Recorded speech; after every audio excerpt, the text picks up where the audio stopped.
Oh, there we go. Took a while for me to appear. Hello? Hello? How are we all? Let's just get this chat on stream. Can't not have chat right here with us.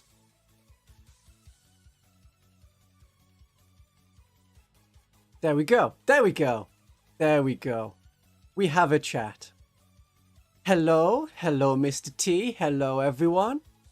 Excellent. We have people, we have things working, we have the thing where the words are on the screen and they say the things that they're meant to be saying. Excellent.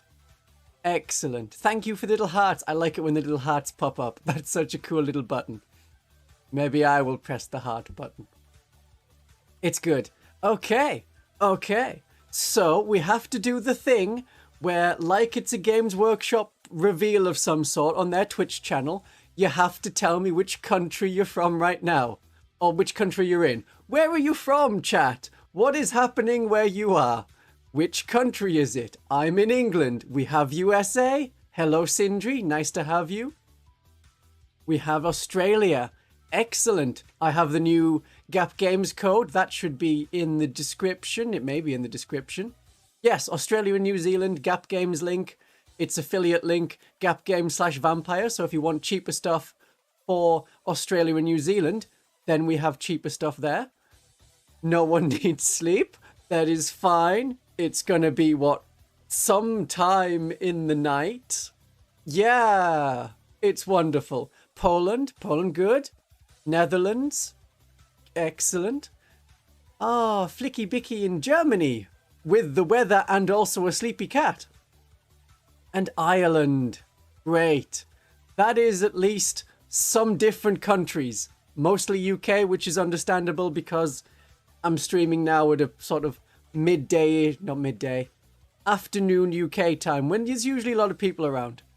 Although my thing on YouTube says, definitely don't stream on a Saturday because most of your audience isn't around. And it's both kind of creepy that YouTube would track how many of you are online on a Saturday, and then also tell me how many of you are online on a Saturday.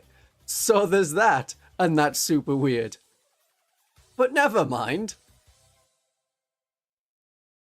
What about streams? People have been to streams before. They've been to my streams. Do we have... Let's see. If you put a 0 in the chat, then I'll know that this is your first stream with me and that you've never seen any other stream. And I'll then you can temper your expectations. It's not exactly like my videos. Actually, this one is going to be a lot like my videos, to the point where I could have just made a video on this, but that's not as fun as I want it to be. We can just go straight in with each other, chatting about the stuff, and you get direct feedback, which I could have done as a premiere, but I don't want to do as a premiere. See, there's two people, totally new, never seen a live stream of mine before, which is fair enough, because I only live stream, I don't know, once a month, once every couple of weeks. Yeah, something like that. Australia's, spiders. Many spiders. It's not just the quality of the spiders, but the number of spiders. Yeah, that's very scary.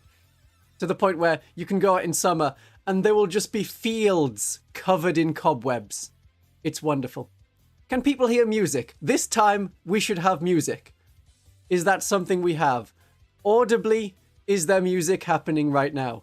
I don't want to be able to turn my sound of the stream on to try and hear it because I'll get awful echo. There is no music. Okay. Is that any better? To the point where we can maybe hear some music. Maybe it's too loud suddenly. Some music. Maybe it's too loud suddenly. Yes, there we go. Now there's music. Great. Maybe it's too loud suddenly. Yes, there we go. Now there's music. Great.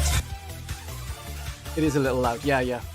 The problem is I can only hear one volume and then separately there's another volume. As the songs change, because it's lo-fi, it goes really high and then it goes really low.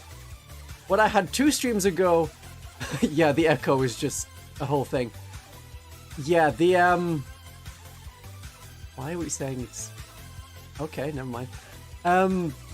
2 streams ago, there was just no music. Oh no, wait, there was music, and it was very scarred, horrifying music.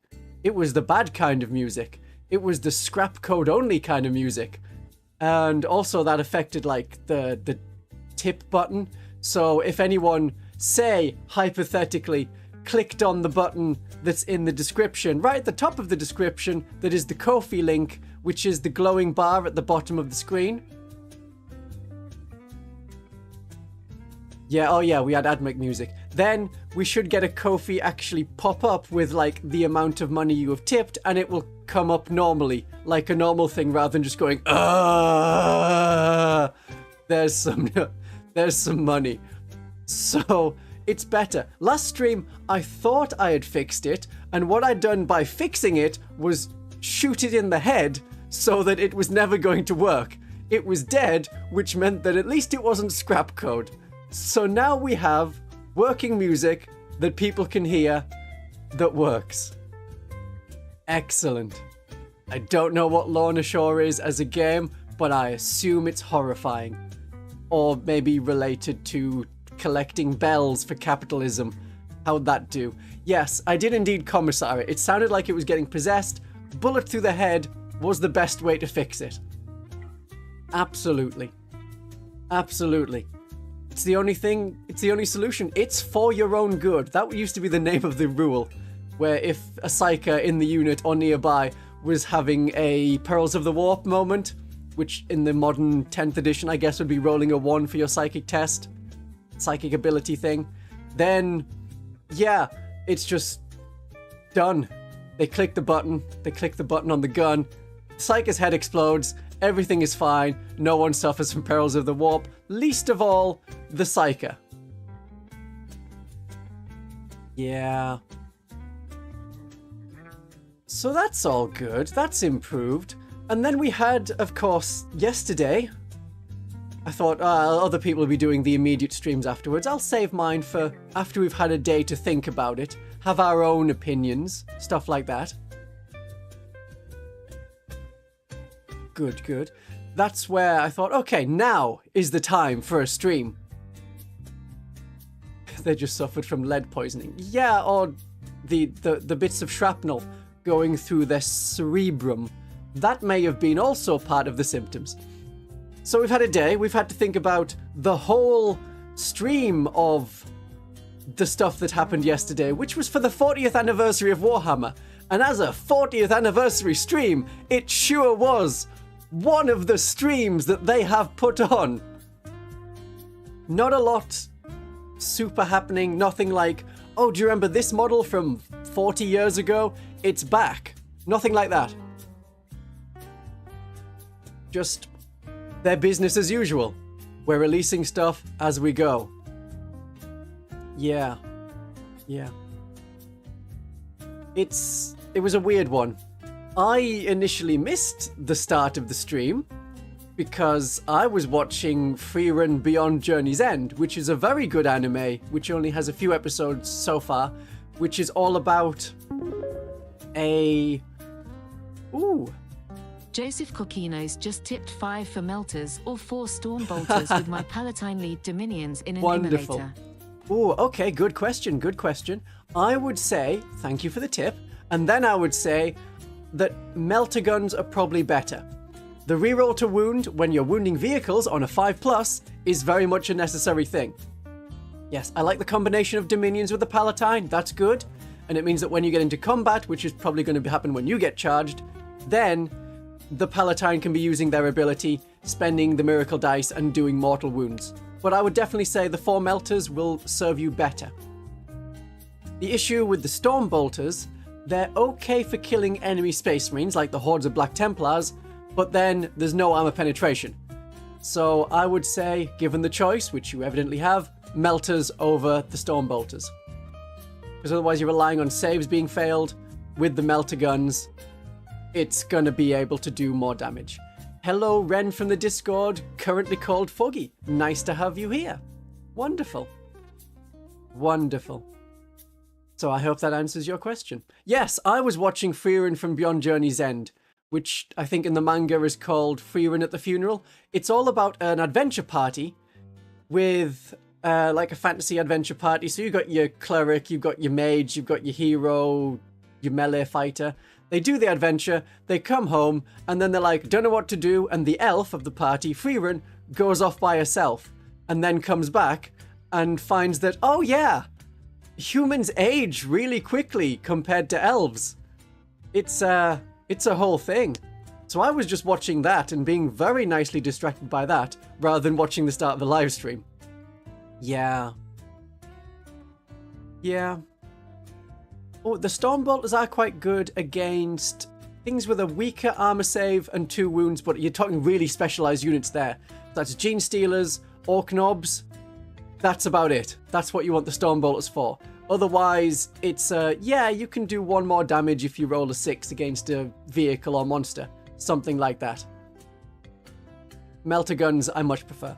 I also go for Flamers. I do a mix of Flamers and Melter Guns in my Dominion unit, so you can fight light infantry, heavy infantry, and whatnot. It seems like we want to talk about the guy on stilts. Okay, we'll go for that. I'll just have to make chat go disappear for a second. Then I'll have the space to put up that. Here we are. I'll get out the way. Wonderful. So, we have the guy with the stilts.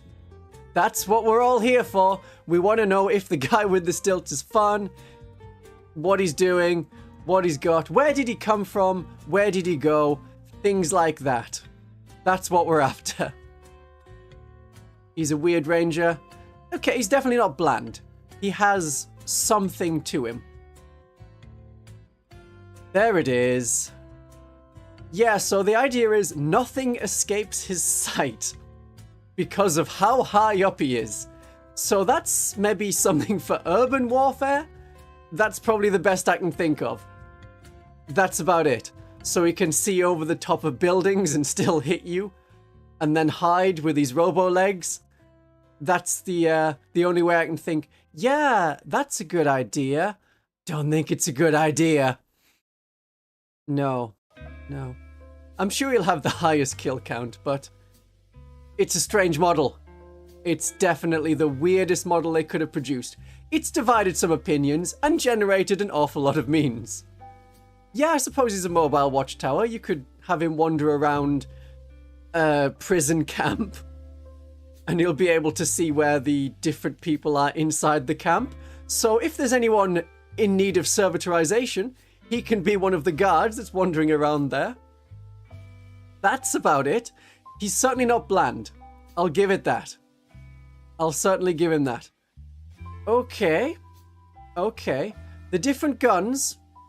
There's the anti-infantry version, and we also have the anti-tank version, which looks very much like the one you get in the Ranger kit. It's that kind of arquebus. I think that the anti-infantry one is going to be better, because with anti-infantry 3+ and precision, you'll be wounding pretty much every infantry character. Well, pretty much, yeah, you will be wounding every infantry character on a 3+, but that's pretty much every character on a 3+. The only thing is, like, demon princes, they're a monster, so you'd want the arquebus for them. But that's kind of very situational. I would always go for the sniper rifle to do the sniper job that the sniper's meant to do. And with these weird helmety eye thing, that's when you get to reroll the wounds. This is one of the only models that we have that isn't on a tactical rock. Yeah. The anti-infantry 3+ will at least make it more likely to wound. The lone operative thing is probably going to be more useful. The lone operative will let him do the actions, as we call them, even though they're not called actions anymore. It's the thing where you do the thing on the secondary objective card.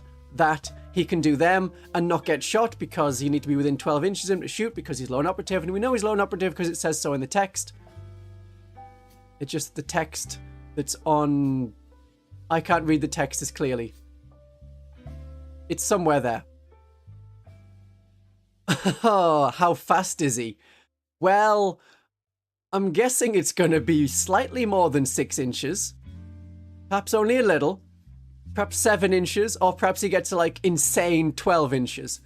And looking at the model, what is that long dangly thing between the legs? Is that an exhaust from the back? I suppose it's the exhaust from the back. but as a whole thing, it's just dangling there between the legs and makes it give a very strange silhouette. I would have loved to see this in black and white as a sort of, here we are, this is a teaser. Ooh, you don't know what this is. Yeah. They do maybe just have bad angles. Absolutely. So he's as a sniper, yeah, some people will be using as a sniper. The 3 damage, it is 3 damage, isn't it? Yeah, 3 damage, so you can kill the lightest of characters, and most other characters have 4 wounds, so unfortunately you will need to do a second shot, or have 2 of them. That'll work. And with 3+ to hit, and 3+ to wound re-rolling, and -2, yeah, okay, you're probably going to need 2 or 3 to kill one character in one turn. So there's that. I think with the model, apart from the long legs, which you can just make with sticks, it's very easy to be able to proxy it, or make your own. You just take a Skitarii model, Skitarii Ranger. A lot of the different heads have like goggles with eye lenses that look very snipery. Stick a couple of spikes, I don't know, whatever you want, tubes, anything, any piece of plastic, metal, it'll work. You could take the ink cartridge from inside a pen, one that's broken, and attach them to the end of the legs of a Skitarii, and there you go, you have the model. The Aquabus, this Aquabus, you get that in the Skitarii kit. It's easy to do. So this model is probably going to be very expensive. All of the Games Workshop models are these days. They just seem to keep upping their prices more and more. The Space Marine Combat Patrol, the new one, which comes with 5, 10, 12 models? It's something like, I can't remember, 4 or 5 pounds per model? That's absurd. For that you can get like an infinity team, and that is your entire army that you'll ever need right there done. So Games Workshop prices are just too much. They're too much. You have tactical stilts. Yeah. In fact, do you remember the episode of The Simpsons where it was about Frank Grimes Jr. and the way he was trying to assassinate Homer for killing his father, and at one point he got on stilts, and while Homer and Sideshow Bob were flying through the air, it was like, oh, who could possibly shoot at us from way up here? There's no one that could do it. Wait, there he is, on stilts, with a rifle. Yeah. So that was the kind of the thought I had of memes. So this is just going to be pure memes. Memes over and over again. If you know, it was mentioned in a comment, Stiltman? That music may be getting a little loud. Come here, music. That's the problem with lo-fi stuff. It's up and down all the time. So, yeah, Stiltman. It was mentioned in one of the comments on the post I did for saying this is coming, not from Batman, from Daredevil and Spider-Man. I should have had the photo ready so I could show it, but I don't think I'll be able to. I might be able to very quickly add a source of an image. Okay, let's find that. Because I do have it. There. Stiltman. That's the one. There he is. So there is Stiltman. This is the whole... It was additionally, about 1965, a Daredevil villain. As who would dare go so high? Only Daredevil? No, because there is Stiltman, who made his own suit and then gave it extendy legs. He can walk over buildings like they're nothing. So this is where you're gonna get, yeah, he's for urban environments, and he just legs across the buildings, steps across gaps. One of the greatest villains of all time. And teamed up with loads of others again and again. So there we have Stiltman. Great. Great and good. That's what he is. Okay, that can go away forever.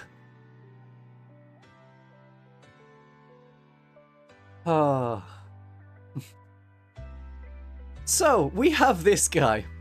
Now, what we need to remember, and this is something that came to my mind when I was looking at him. I'll just stop the music a second. So, Warhammer 40,000 is not a sci-fi in the traditional sense. What Warhammer 40,000 is, very literally, is Warhammer, but in space. It is medieval Europe plus fantasy plus in space. So whatever you get needs to fit that medieval, low fantasy, kind of dirty fantasy aesthetic. So anything that's like all of the Imperium stuff, you build a church and then you put that church on a cathedral, and then you put that cathedral on top of a titan, and then you put that titan on top of a spaceship. And there you go. There's all of your religion, all of your medieval mysticism, all in one place together, and now it's in space. So this guy is very much the May Day kind of parade entertainments, which you get in some parts of England. You get it very popular in, say, Sweden and Scandinavia. I think there was a horror film, which was considered quite good about May Day. May not have been called May Day, but that's sort of like the Maypole, all that sort of stuff. So this is just, what if we turned that, which exists in medieval Europe, and also modern Europe apparently, and made it in space?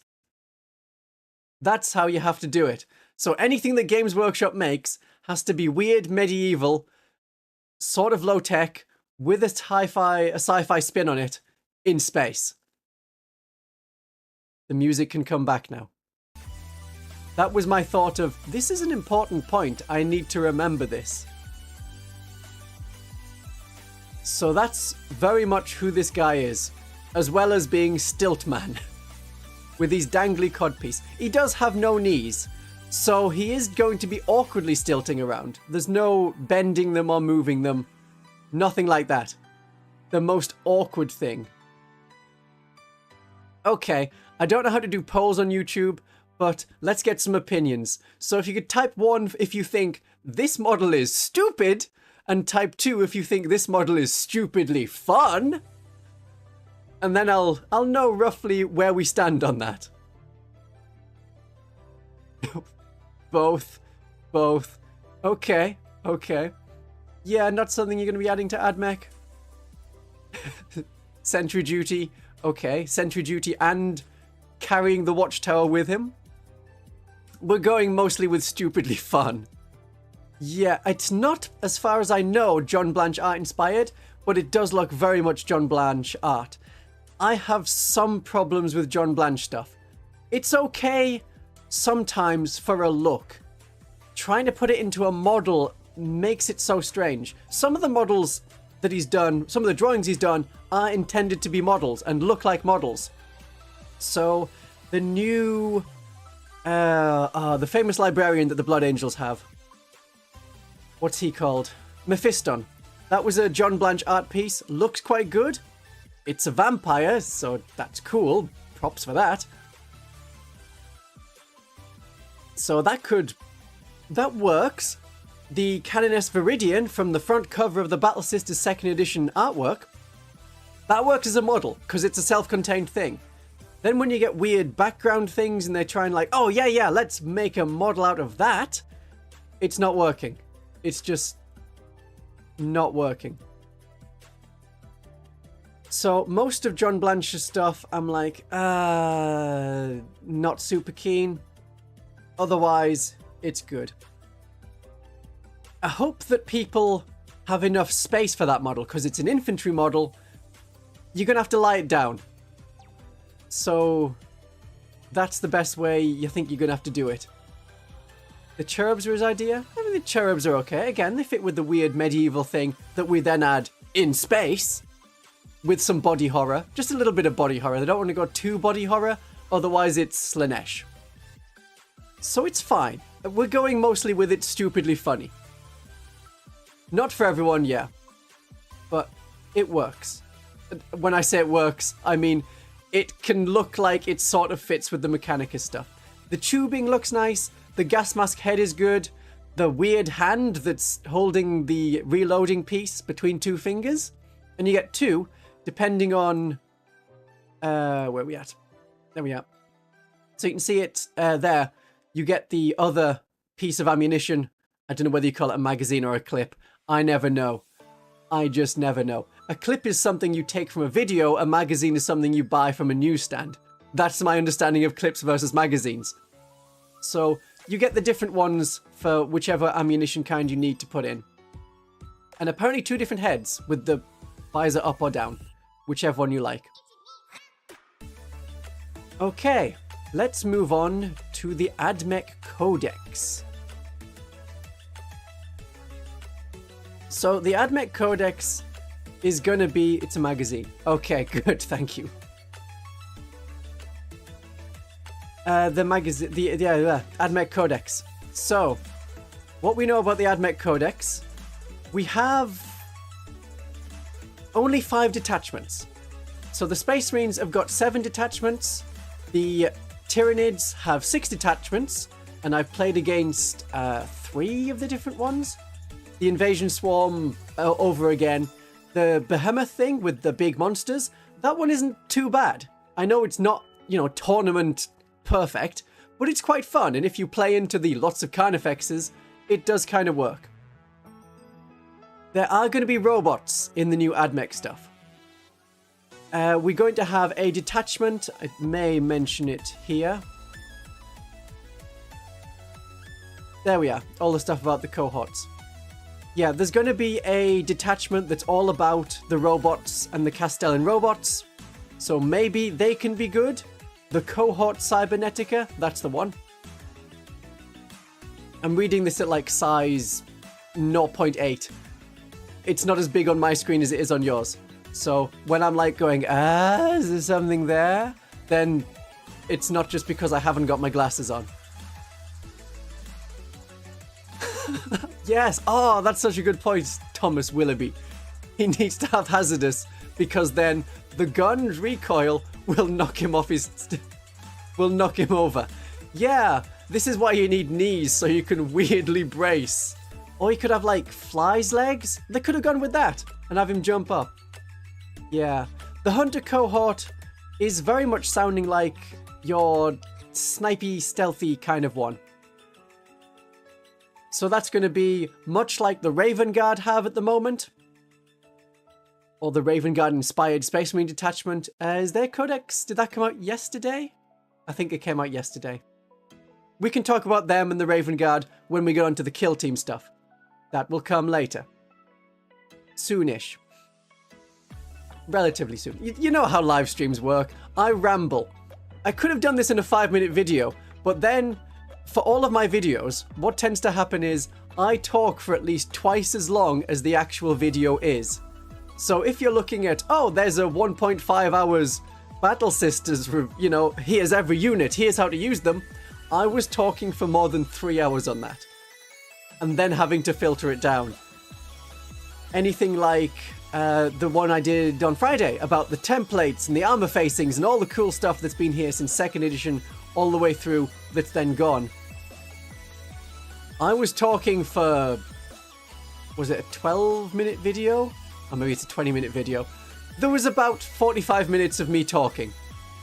But in live streams, there's no filter. I just get to keep going on and on and on and on and on, but about relevant things. Fun times. They're doing a lot with... They haven't gone weird... Okay, no, they have gone weird with Stiltman. We've got all of these, you know, the flying ones, the Terra Skitari. They were called something like that. We're not seeing any more of them. Nothing super weird's coming up like that. Beyond the guy on stilts, who is probably going to be the only model they get that's new. That'll be their only new unit, at least. I don't know if there'll be anything that gets redesigned. Possibly. The AdMech range generally is pretty new. At least compared to some of the other ones like the Eldar. Because technically speaking, even though they've been in the lore for a long time, AdMech as their own faction have only been around for 3 editions? Something like that? Yeah, that sounds about right. They might have been a 8th edition starter even. I'm trying to remember them before that. Maybe they were around in 7th edition. If anyone plays AdMech and can tell me which edition the AdMech actually turned up in, that would be great. I would love a penny farthing. That would be a whole vehicle. They'll probably have a tank with 2 penny farthings. They showed up in 8th edition, thank you. Or the end of 7th? About that time. That's roughly when I thought it was. Yeah. Yeah. Oh, yeah, we missed all the go-go gadget legs. You have to keep just making the stilt guy jokes as we go. Absolutely. Then we'll get a whole stream of Leggy Man, the dude with the legs that was told as a child, you're too short to be in whatever Imperial Guard regiment. He was like, but what if I join the AdMech and then I get long legs? He is a long man. That's a meme that's been around there. Yeah. The AdMech though, the problem they have is they're a horde. They're very much a horde. 30k AdMech is very different. It is about like 12 monster creatures with a tech priest, and that's all you need. The 40k version of AdMech is Imperial Guard, but a little bit more weird. Yes, so, okay, Binaric Offensive. That's the one I want to look at first. It's 2 command points, it's shooting or combat, so it's versatile. Unlike with, say, the Genesteal Occult version, which is about rage and combat. But you get it for 2 units, again, costing 2 command points. With the AdMech one, you have to target the same enemy unit. So it's very Tau almost. And then you get an extra armor penetration. It is 2 command points for 1 extra point of armor penetration, but if you think of their Doctriner imperatives, that's also another armor penetration, and these can keep stacking. So if you've got the right Doctriner active for them being in the right place, it's been a while since I've looked in detail at AdMech, then you can be getting a nice -2 AP, plus whatever AP you actually have. So already we're seeing half a Space Marine save just gone. The entire save of Genesteal Occult, Tyranids, creatures like that with the 5+ save, we've got none of that. Hello, ZB. Nice to have you. Oh, he absolutely should have had a stovepipe hat. We need to have that on Legman. Yeah. The Imperial Guard Fields of Fire, it's not a great one. Yeah, okay, fair enough. That one isn't great. So Binaric Offensive is okay. It may be okay. It may be something that's something you use if you're in that. The Tau players are going to love AdMech shooting better than their own. Especially since, as we are very firmly established, the Tau work in pairs. They do not chain their whole friendship rule across everything. Some divided opinion on whether or not Binaric Offensive is better than overlapping Fields of Fire. Okay. Either way, this is mainly for the enemies of the Genesteal Occult, especially if you're playing not Rusted Claw, Bladed Cog. Bladed Cog really hate the AdMech, and there was a fun strat in, I'm pretty sure it was 9th edition? May have been 8th edition.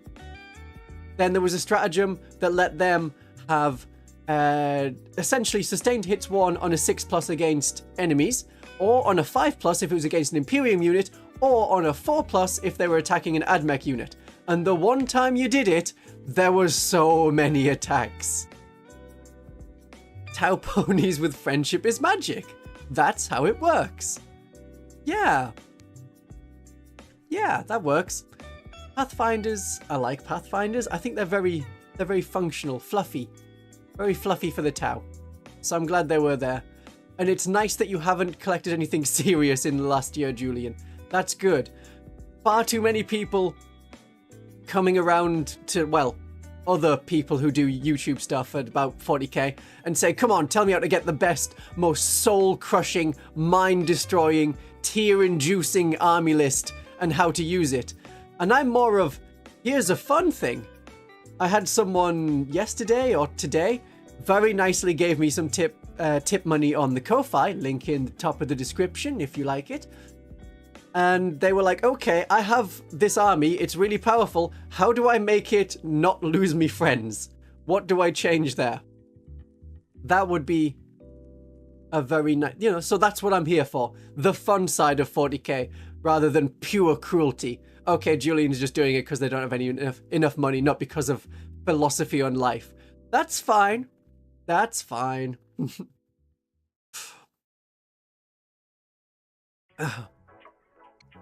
Yes, have the whichever pill it is to have the fun with the friends.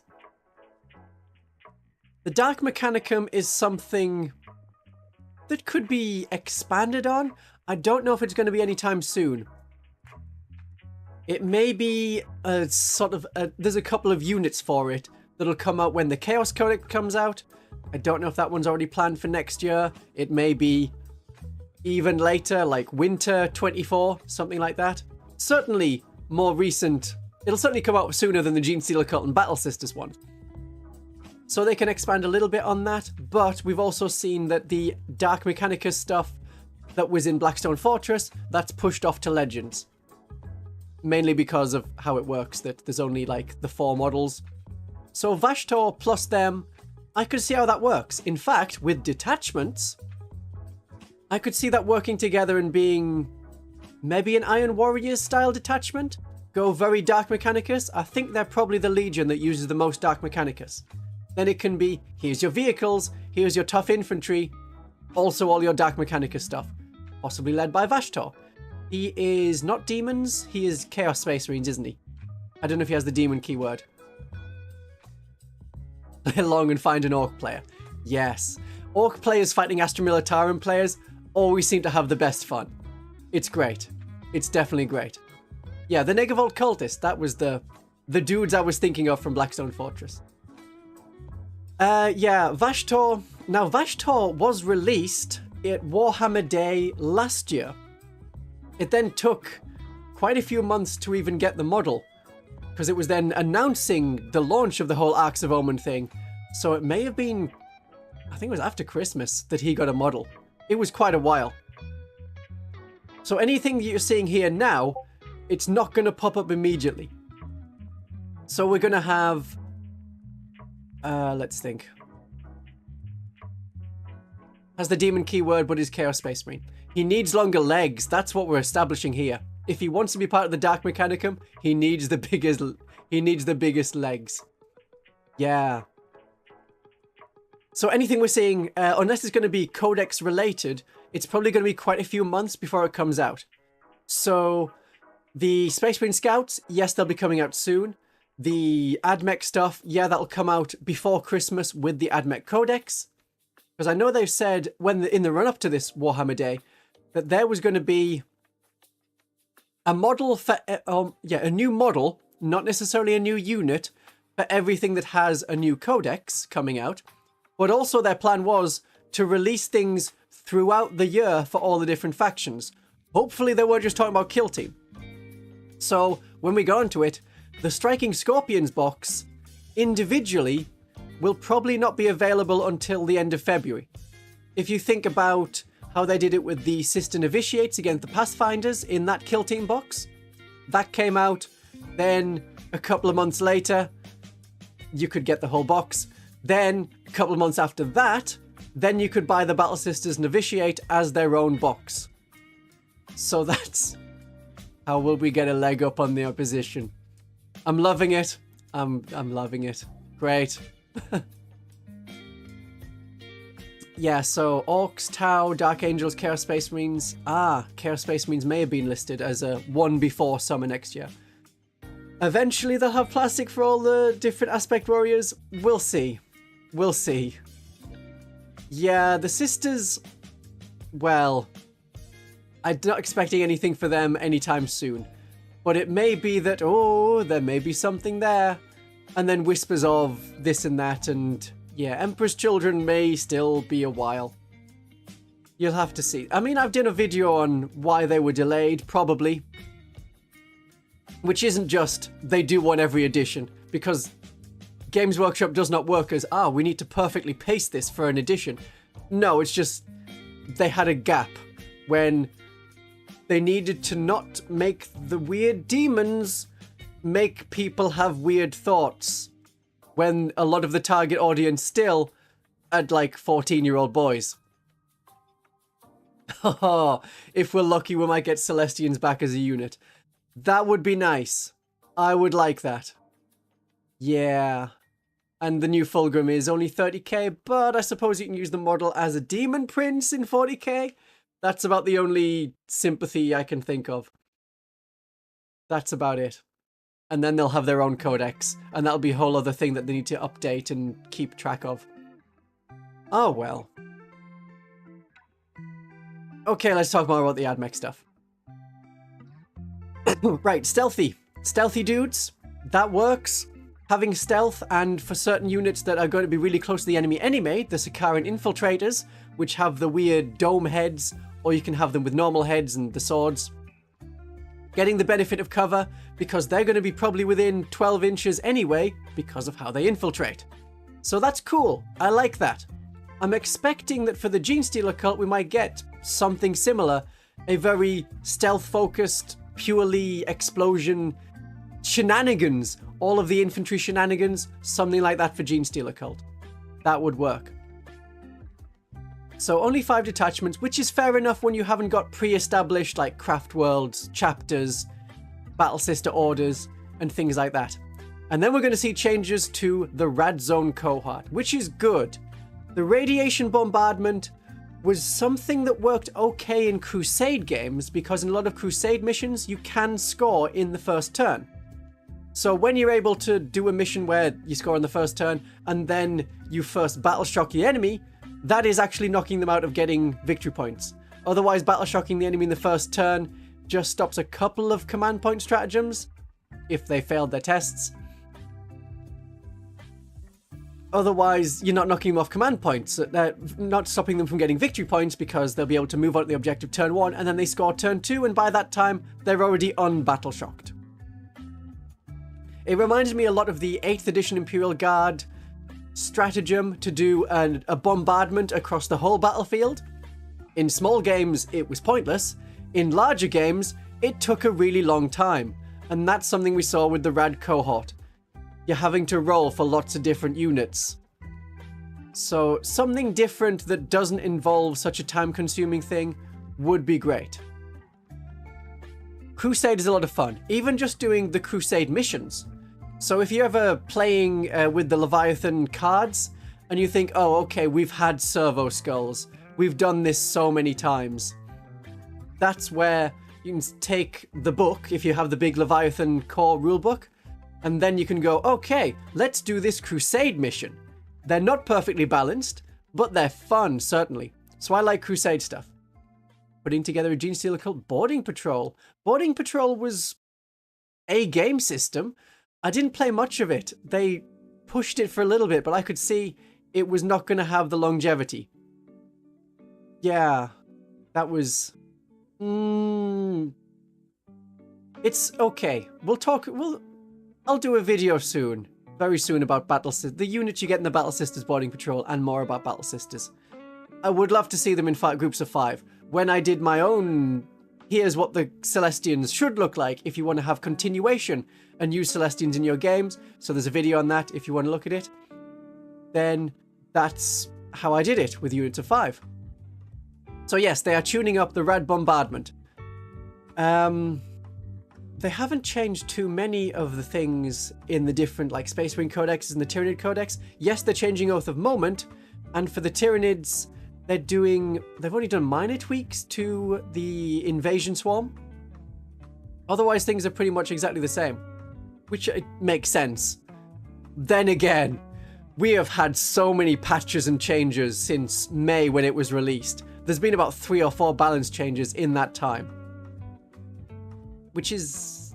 And You'd think, okay, that's not the best kind of system to have, but never mind. It worked.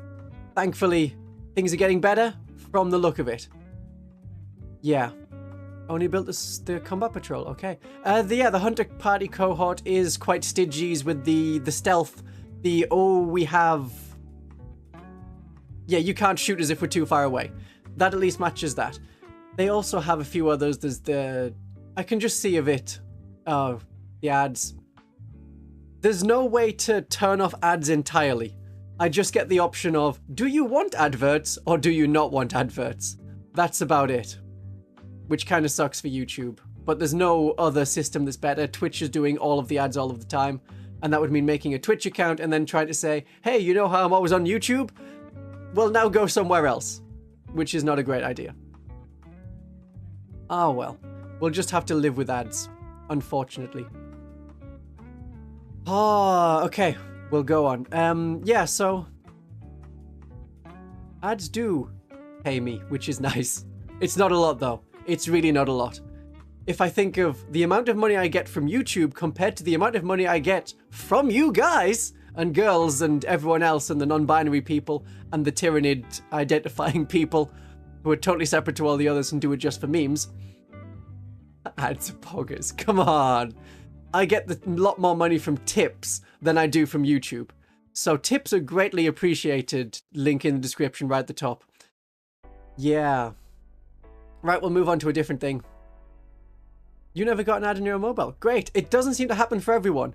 It seems to be based on user likelihood of liking it or not. So part of that comes from the country. Like, people in the United States, it's considered... they can just put it with any amount of adverts. Whereas, say, people in... I can't remember which other countries. Somewhere in Europe, they'd be like, adverts? No, get that away. I'm deleting YouTube now because I got one advert.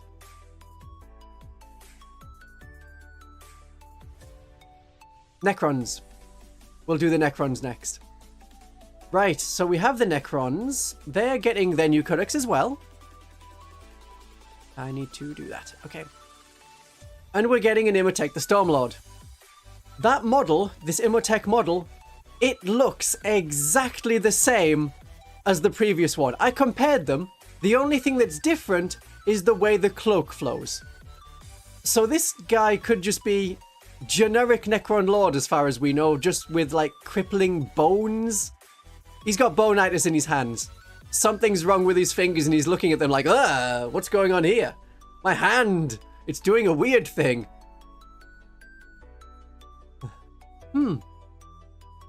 Yeah. No. Ooh, thank you. I do like a channel member thing. Oh, it's nice of you to say that you really like it. That's very kind of you. That's very kind of you. Seems channel members don't get ads. Nice. That's a good perk. All the more reason to click the join button to say you're a channel member. That's great. Also, other options are like the Ko-Fi link, which gives you links to the Discord, and then you get secret chat where you can like request videos and things. The old Imhotep, you think, looks a bit heftier? Yeah. I was so busy being an awesome 80s go-getter, I forgot to cure my bonitis. That is what it looks like. Or it's like he slept on his hand for 60 millennium, and now he's just woken up and it's all like, ah, what's happening here? Something's not right with it. So he's just staring at his own hand. He's an okay kind of character, but hey, having your cloak go the opposite way between models, that's about as far as you go for Necron character development. That is 60 million years of character development right there. As the Stormlord guy, he's one of the first ones that was awake. Oh, he could be a VTuber, but the hands are not working. I'll try and get the hands for next time. Ooh, that's just the delayed super chat between that Darcy G gave. Just being like, oh, this is the conversion rate of, I'm assuming, yeah, US dollars to UK pounds. Thank you for the £4.11. That's very nice. Now we know how much it is. If you ever need conversion rates, you just need to give an amount of money in your currency, and a couple of minutes later, it'll tell you what that is in UK money. It's the cape that makes the model? Absolutely. Yeah, the biggest change is the fine cast to plastic. because this was a 5th edition model.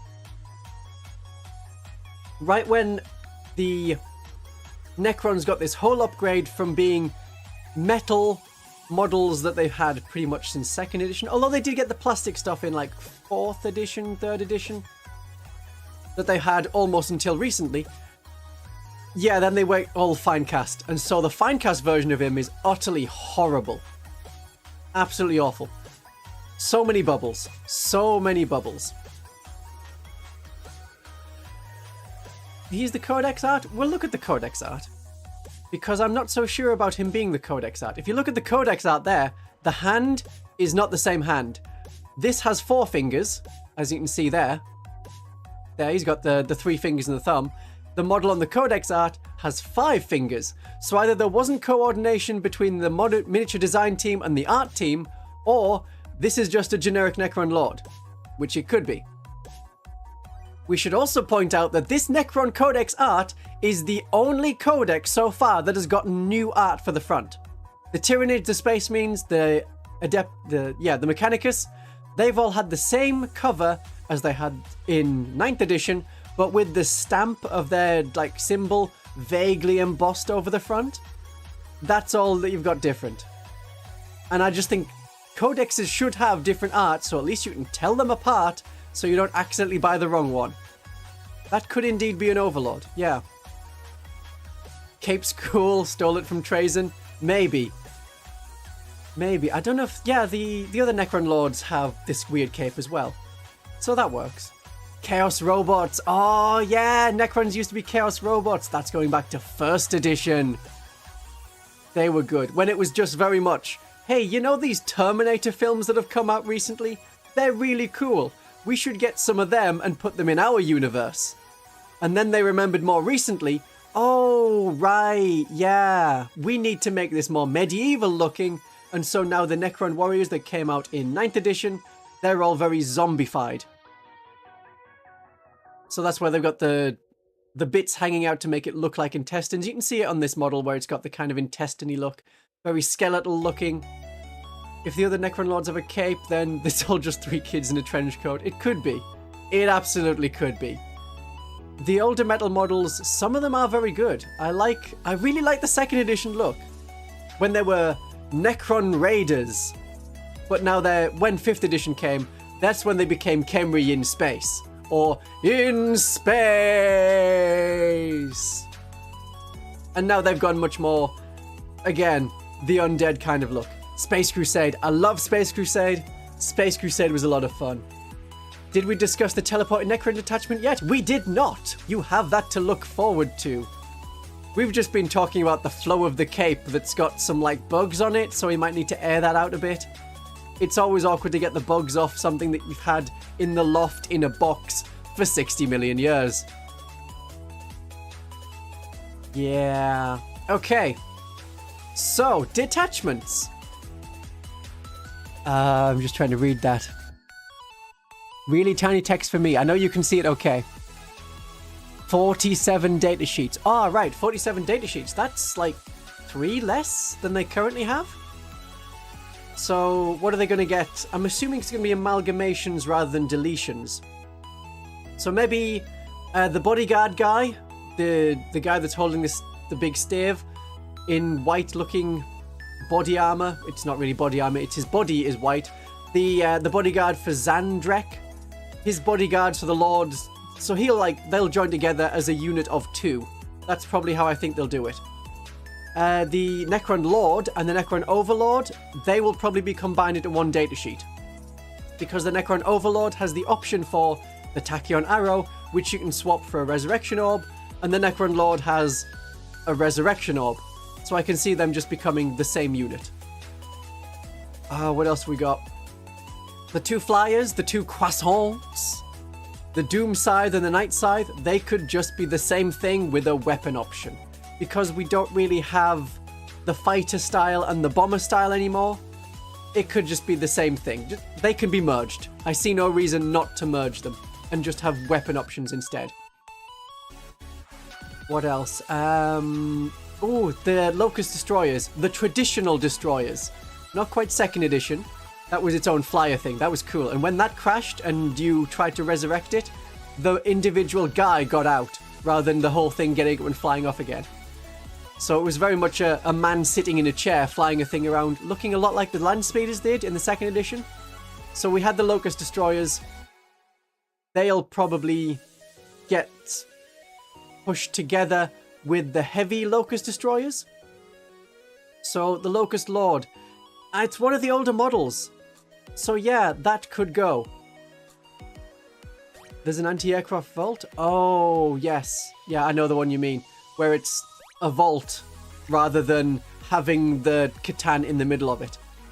Yeah, it could do. They could just merge them two together and just say, whatever you have it as, it's either open or closed. It matters little. That could work. They might keep the Locust Lord or give the Locust Lord a new model. That's what I think they might go for. And they might update the Locusts, the Locust Destroyers, and then they fit more with the heavy Locust Destroyer that they already had, which came out like a couple of months into 9th edition. We might just get rid of the convergence of Dominion. The 3 towers, the scenery pieces, they could just go. That may be something that's gotten rid of. But we're not entirely sure.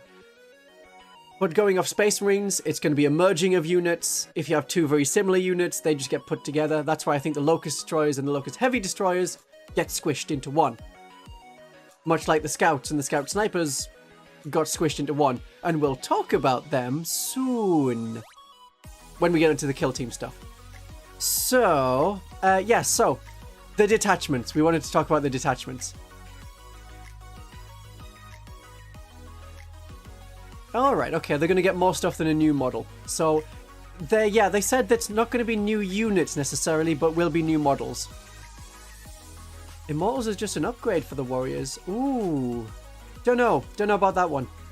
Because the double gun, the Flayer, not the Gauss Flayer. Yeah, Gauss Flayer rather than Gauss Reaper. Looks so much like the Immortals weapon anyway, that if you wanted Necron Immortals now, I would just buy the Necron Warriors and use the Flayers. Or buy the old models second hand and use the Flayers you didn't... The Reapers?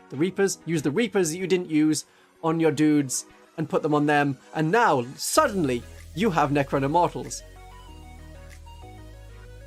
The Traveler can get the... Oh, right, the Pushy treatment of, now I must go. My home world needs me.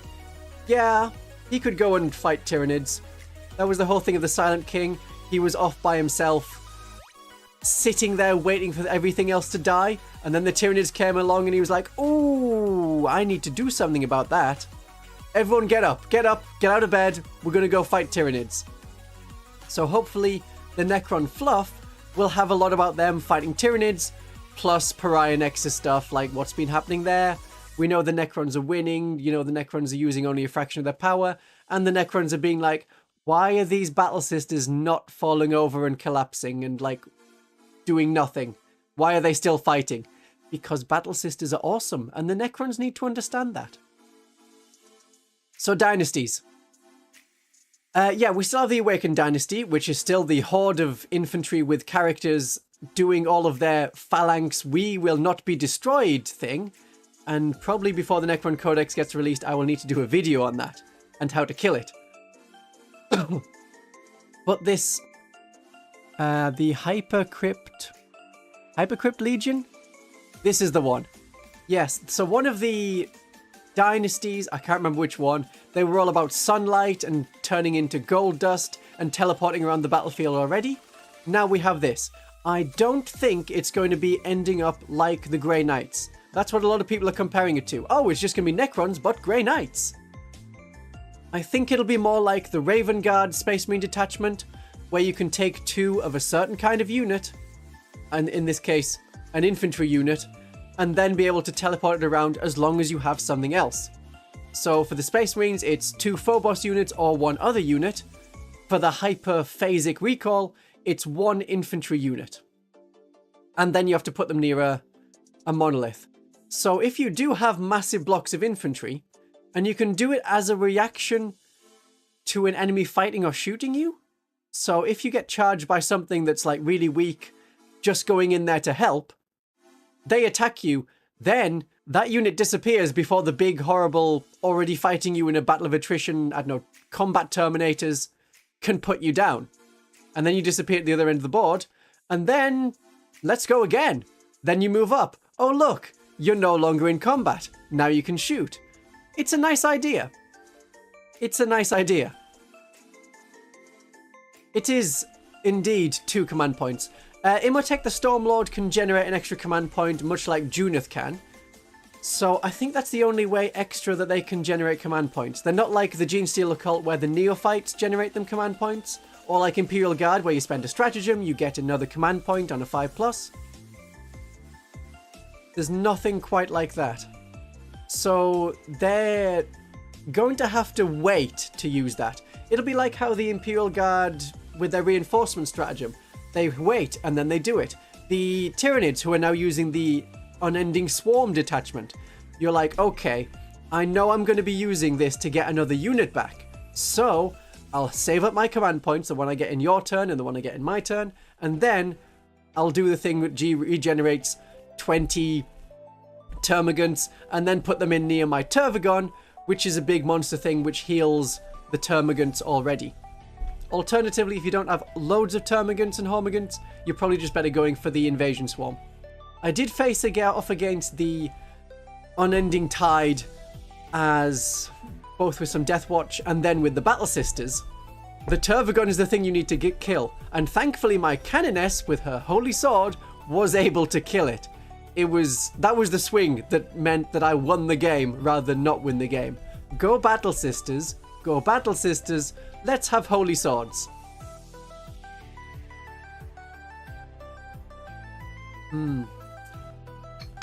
The Thousand Suns, oh yeah, you get command points when your cultists die. Yeah, that's the way you get command points as Thousand Suns. So it's not things for everyone. Holy Swords? Holy Swords. Swords. Swords with a W. Holy Swords. Holy Swords. It's going to be Holy Swords. If we're reduced to throwing bits of dirt at people, that's kind of what the Melter Guns and the Storm Bullets can feel like sometimes. Yeah, I don't know about Blessed Blades. I don't know if we need a combat unit for the Battle Sisters. We have so many combat units already. We have the Celestine Sacrosancts with their swords and their maces, or their halberds and their maces. We have the Novitiates with their swords, which are better than just autoguns. So if you're wondering what to do with the Novitiates, make characters out of them. Yeah. Alright. So, that's that stratagem. The Eternal Madness one is for the Annihilation Legion, so it's very much designed to be something you do with your Destroyer cult. Your combat...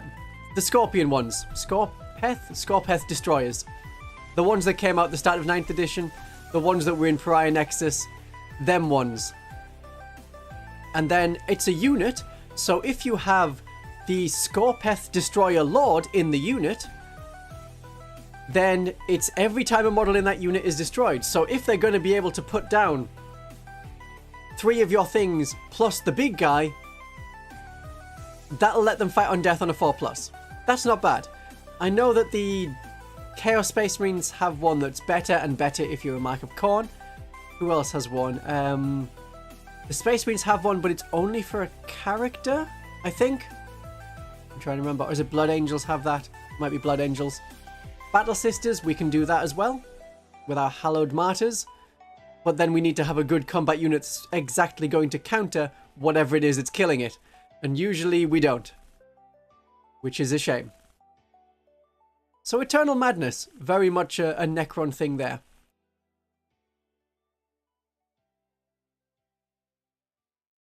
We talked about the potential new models, we talked about the things. Okay, yeah, 5 detachments. So the Necrons, much like the AdMech, are only going to get 5 detachments. So when we think about the Battle Sisters and Genestealer Cult, you know my channel. If you look at my channel and look at the channel banner, it's like, oh yeah, there's a Battle Sister and there's a Genestealer Cult person, an Acolyte. They're not just there to look pretty.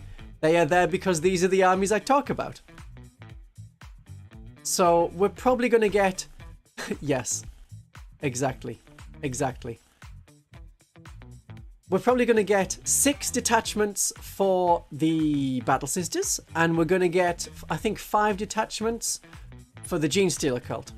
So I've already done a video about the detachments we'll probably get for the Battle Sisters, how they'll work, what they'll have, what kinds of units they'll focus on, which kind of orders that they are best suited for.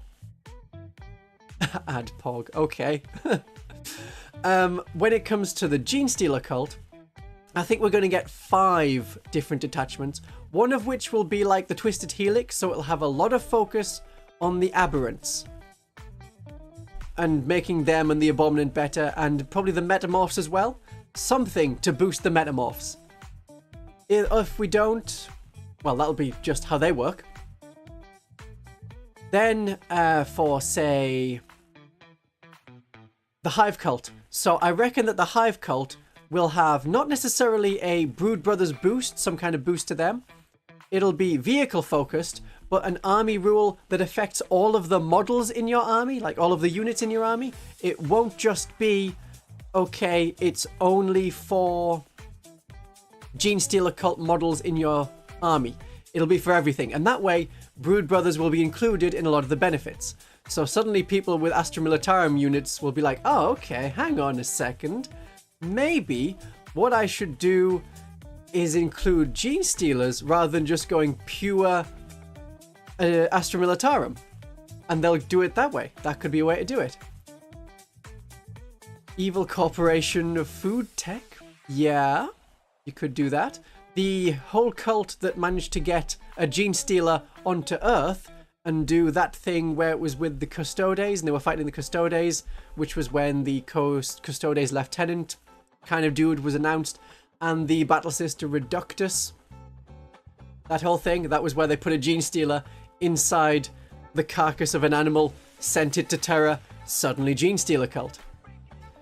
So they could do the monster focus, which will have, yeah, Genestealers, Aberrants, Metamorphs, and the Biophagus. We'll have our vehicle-focused one, which will be the Hive cult, which will also cover some Brood Brothers. If you want to do Horde character focus, it'll probably be like the Admech one, where infantry get stealth if you're a certain distance away, and that will be like the Pauper Princes. And probably, again, much like the Raven Guard detachment for the Space Marines, which now I keep talking about it more and more, it sounds like it's going to be my favourite one. I'll have to try them out. That's where we'll get things like, they have a stratagem where you can plant a bomb on an objective for a command point, and that makes it sticky, and also, as soon as the enemy takes it off you, they suffer some mortal wounds. That's just a copy and paste stratagem that I think we're going to get. And then we'll have, again, as the 5th one, the current Ascension Day, which does a mix of everything, and is like the 4-armed Emperor detachment. Yeah, their cult. Yeah. Then there's only one more. So we need something that's tough, but not aberrant focused. Something to be Rusted Claw and Bladed Cog, but smushed together for one. They were so very similar. One was like, oh, you get an invulnerable save. One is you ignore a point of armor penetration. Those are still both defensive buffs. Things that are, you're not taking as much damage as you would normally. So they'll just be merged together, and that's where I think we'll get the 5 detachments for the Genestealer cult. Okay, let's switch over and talk about the kill team. Unless there's anything else anyone wants for the Necrons. We're all happy with the Necrons. Necrons are okay. Necrons are fine. Kill team focus, yes. Striking Scorpions and Scouts. I want that one. I want to do change the URL. There we are. Scouts and Scorpions. What a very nice thing. Kill team focus. Yes, let's go. Right. So we have the High Seas, the Savage Seas. They've done a very nice diorama in the past with all of this sort of, it very much looks like, what's the Star Wars planet where the clones were made? Camino. It was very much meant to be a Camino thing, and they were like having guys coming over the sea in different transports, and they had some rules in a White Dwarf for how to play on all of these shipping container things. So if you watched my recent video on Firstborn Space Marines, I had a clip, well, which is a picture of some of my models in battle, and they were on top of a load of shipping containers. That was using the rules that Games Workshop gave us in the White Dwarf that had all of that, how to fight over lots of different panels and things. So I guess we'll get that again. So these are apparently classic kits reimagined. Okay. When we saw the scouts previewed, like last month, it was pretty obvious they were going to be in the kill team because of the grappling hook guy. And if we have him... No grappling hook guy? There he is.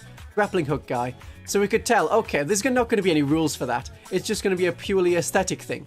So then we knew, yep, these are going to be in the kill team. I didn't think the Scorpions would be in the kill team because there's no specialists. Other than the Exarch, when you think about it, what's a specialist for a Striking Scorpion team? You're not going to have a medic version. You're not going to have a guy that does comms hacking or anything like that. Yeah, oh, it is perfect for Mr. Stiltman. My feet are cold, but my knees are dry. If I had knees. So he's just wading through it, or slowly, like the Predator films, or like the Dalek, if you know the Dalek coming out of the water. It's just going to slowly rise out of the water. There he is, Mr. Stiltman. And just when you think, okay, he's going to stop and start walking forward, he keeps going up. He keeps rising. The legs don't stop. Up and up we go. And there he is, Stiltman. We need to keep the jokes going about Mr. Stiltman. Absolutely. So there's our kind of penny farthing belt-fed rotation thing. They have a better pick. There it is, yeah. The belt-fed generator that keeps going. And some random generator stuff, which I guess you'll have to interact with. And there may be... Oh, they did it in White Dwarf for...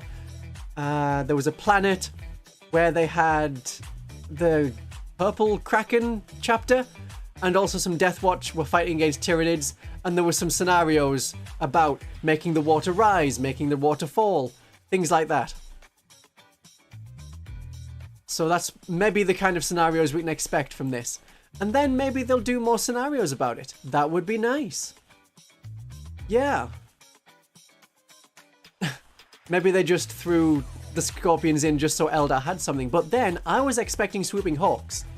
Because Swooping Hawks, you can have the bomb person that does extra bombs, the person that has a slightly different gun, then the Exarch.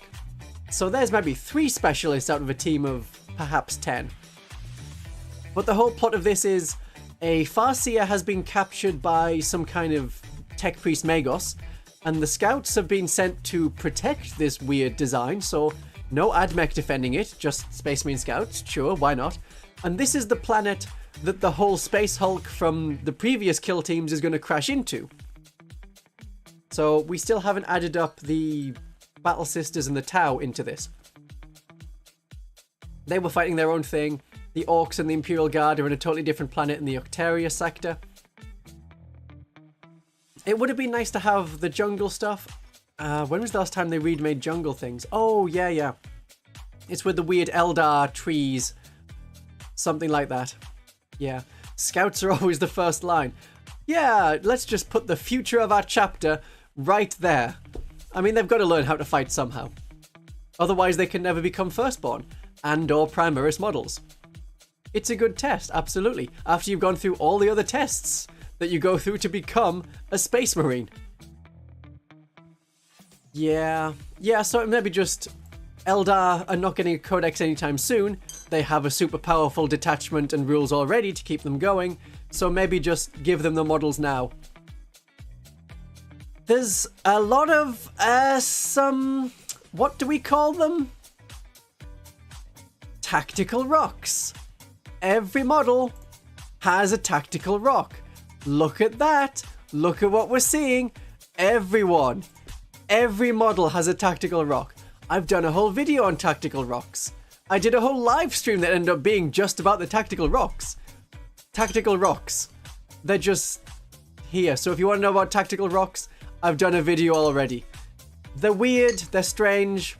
I don't like them. I don't think you need them. And they have to be always a rock, which means that if you're playing on an indoor terrain thing or on an open top platform, why is there a random rock there? Where is it fallen from? It's not possible. So many tactical rocks. How do we feel about the helmets? The lack of helmets on some of the models? I think they look much better with the helmets than without. So hopefully you get the choice of whether you have one or not. That looks like on the Exarch a scorpion claw, perhaps? And then he's also got the chainsword. So that might just be the same thing. It's an old style thing. Yeah, not even a skull or a pipe. That is just entirely tactical squad. Tactical rocks. Tactical squad helmets? That would be okay. Yeah, we don't like them without the helmet. I think they're weird without the helmet. Sisters and Jiggly Tower having the game. Oh, yes, of course. We need to also then bring them in. And then it'd be like, hey, we have these Battle Sister Novices. And also these Tau Pathfinders. Yeah, and suddenly everyone is on the planet. That's how it's going to end up. Or we'll at least have a lot of Imperial factions. And then other stuff. And then we need to have some, oh, I don't know, Gene Stealer cult kill team that's escaped from wherever the tech priests were doing their shenanigans. And then we can have the Bladed Claw. Rusted Claw. Bladed Cog. So similar. Yeah, the helmets. What are they doing on the helmets? It is... They do look like they're wearing a weird little hat. That is just a cone hat. Oh dear. And then we've got some body paint on that one. That one looks okay. I think they look far too stretched out for their legs. I wanted to see some running poses. These are all very static for striking scorpions. Where's the striking part of the striking scorpions? I'm just seeing static things. That pose on the bottom right there, and that pose on the bottom left, it's the same. That is just the same. Oh, we're going to get a lot of like mono pose models, but it's not mono pose, it's a whole kit, and you can put the things together however you want, but it's basically mono pose. That's what it's going to be. Yeah. Oh no. So they all have tactical rocks, there's no specialists, and they're on 32mm bases. When we look at this, we can see them next to each other. They have the same size as the scouts, and I'm assuming scouts are going to be on 28mm or 32mm. I think they're on that at the moment. For the Black Templar Neophyte dudes, they may be on 28mm. They're all so weird. They did the same with the Battle Sisters, where they stretched out the legs to make them fit on a larger base. I wasn't super keen. Not super keen. So they're okay. I still prefer the metal 2nd edition Striking Scorpions with the big back banner. Nothing says stealth like having your name on a banner as you rush towards someone as a samurai style. So much like we've had in the Kill Team boxes in the past, I'm not expecting these Scorpions to come out as a separate box until February. So it means that Eldar players, if anyone wants the Striking Scorpions, they'll have to buy this Kill Team box, which is going to be an inflated price. But also you get the Space Marines. So last year's Warhammer Day, we had Vashtor, we had the World Eater on Juggernaut, we had the Cadian models in plastic. The Cadian models, which have way too much detail for a Horde army, so they're a pain to paint really well. They work nicely in a combat patrol. So the combat patrol is nice to do, but as a whole 2,000 point army, it's a lot of Cadian models to be painting. All of the stuff coming out from Warhammer Day took about 5 months. So it was January, so like 3 months to get the Cadians by themselves. I think it was an extra month for whatever Kill Team thing. Vashtor, I think he was out before Christmas, so that was only a month. Then the World Eater on Juggernaut, that was March? So yeah, about 5 months for it all to come out.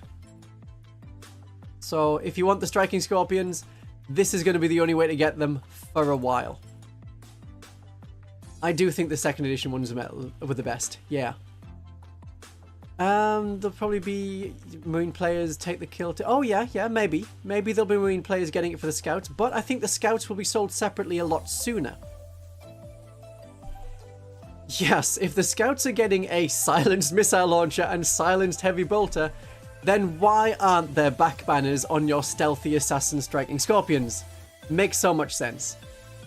So I think Space Marine players will probably just wait unless they do play Kill Team, because I think they'll be out next month, before Christmas probably.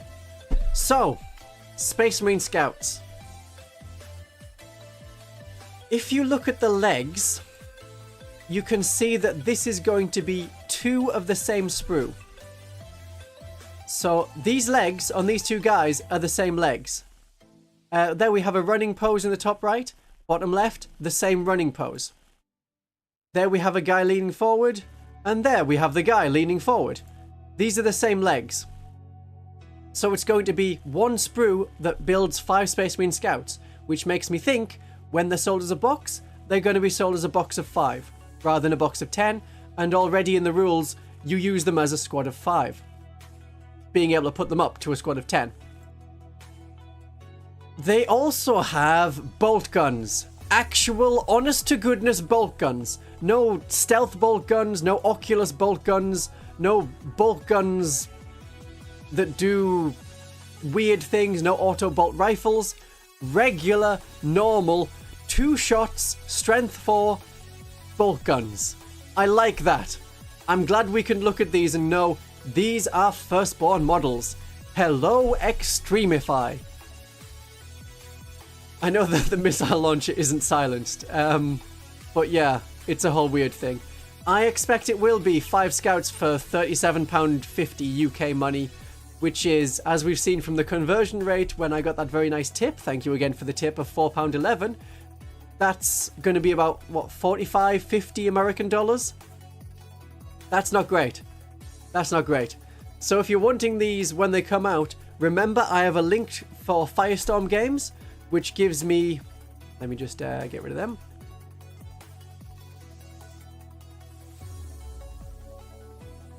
There we go. It's going to be something you need to go to Firestorm Games and use the link, and then you'll be able to get a much better deal for them.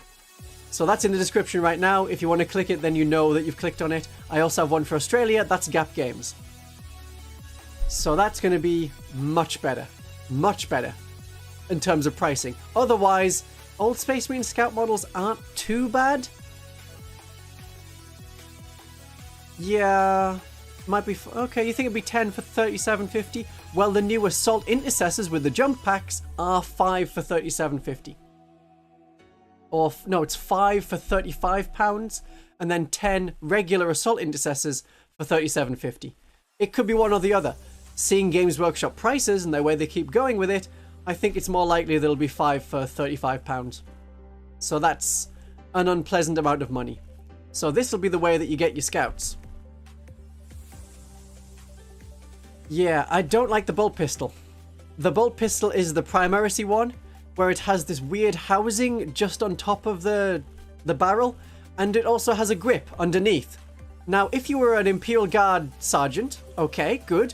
That's a pretty big model, that's a pretty big weapon for a regular human, a bolt pistol. So I see the idea of having the bit where you hold it to fire it, and then a grip just underneath the barrel to fire it. But on a scout, a Space Marine, I don't see the point.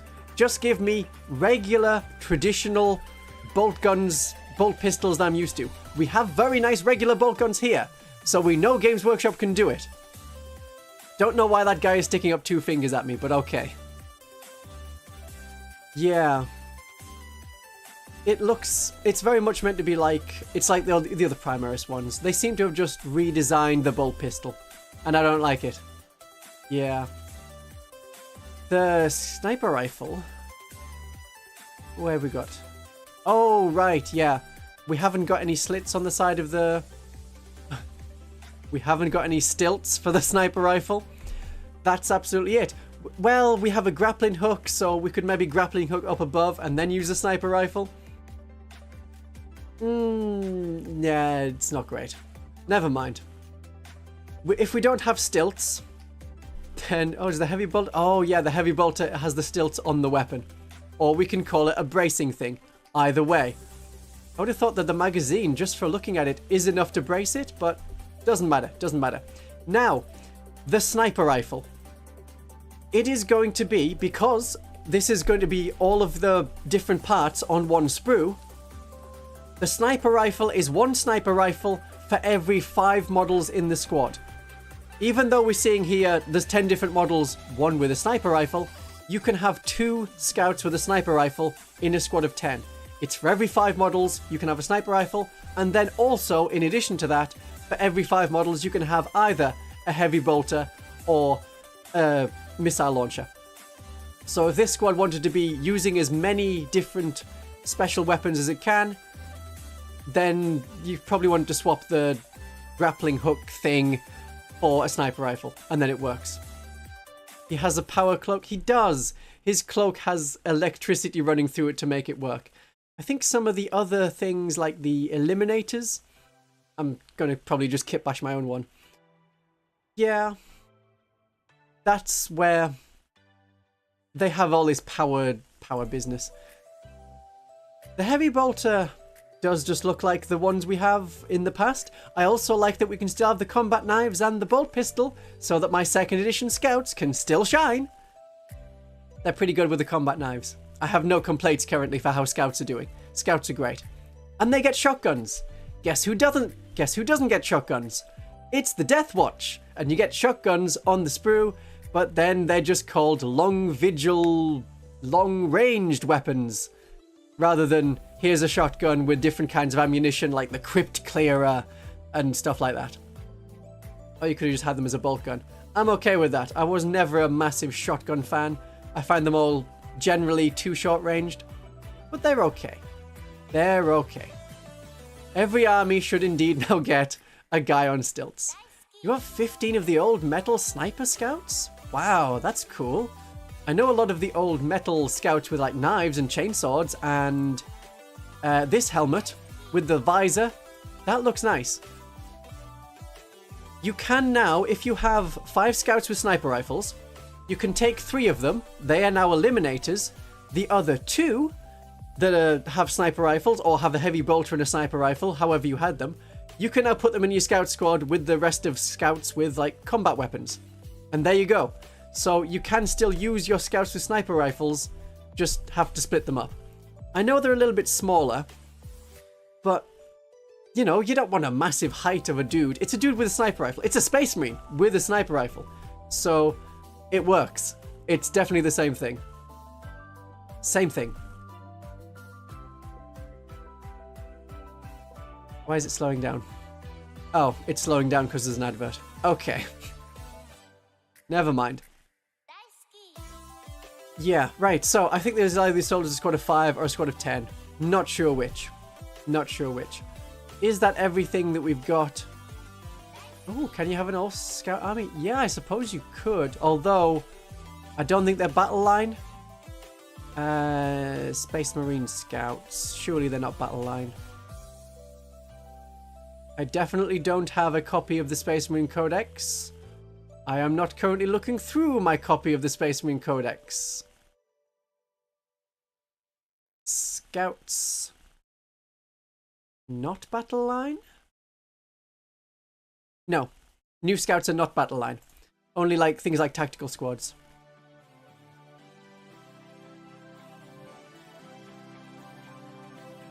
That link is not pretty. It doesn't matter. Yeah, okay. So we're fine. It all works okay. You can have 3 squads of scouts, and then you just have to go into Phobos. So it is very much 10th edition. Not 10th edition. 10th company. So you got your scouts and you got your Phobos Marines together. That's how the Raven Guard thing will work. Right. So we also get little bits of terrain. They're whatever. You get this, which is not going to be great to fight over unless you're fighting over a swimming pool. You're not going to be able to stick to the edges. I know it'll work in Kill Team, but thinking regular 40k, you're just going to have to be fighting over like a fishery. If you've ever seen a fishery, then they have lots of large pools of water for the fish to go in. Well, it's a fishery, and you have them in cities and stuff.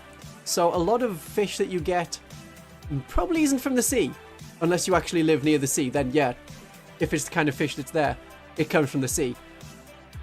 Otherwise, they're just grown in cities, birthed in cities. They live in cities. I don't know. It sounds weird to say the fish live in the cities. You need to wake up, people. The fish are living among us in the cities. But that's how it is. I don't want that button. I keep pressing the wrong button for that. Okay, what else have we got? The last thing, Bretonia. And the reason we need to talk about Bretonia is because of the Battle Sisters models that we get in Bretonia. There we go. What happened to my background music? Is it still there? Oh, okay. It might just be the site itself. There we go. Fixed. Music I'm getting from Rayless Records. It's a nice DMCA copyright-free kind of music. Now, we need to look at the kind of legs that the Bretonians have got. Oh, hello, Kane. First time catching you live. We like the work. Thank you very much. I do appreciate the thanks. Urban Fisheries just hanging out in leather jackets, skipping school. So, are we going to get any actual medieval peasants on stilts? I'm saying that.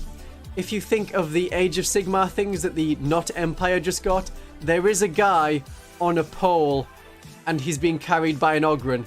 So there's our man on a stilt, and he is a sniper. So there's our sniper on a stilts for Age of Sigmar. We have our sniper on a stilts for 40k. Where's our sniper on a stilts for coming back for Warhammer? Warhammer Fantasy needs that. Knight on a horse? Knight on foot? Nah, we need knights on stilts. Absolutely. Where's my browser? And I want to interact. Okay. So, Bretonia. We've got Pegasi. Pegasuses? I think the plural of Pegasus is actually officially Pegasuses. Some people in a boardroom had that discussion at one point. And they were like, yeah, it's going to be Pegasuses. So we have our battle standard bearer, and we have our lord on Pegasus. And then we have our Knights of the Realm on foot. Also with great weapons as an option. They look pretty good. Who's that person?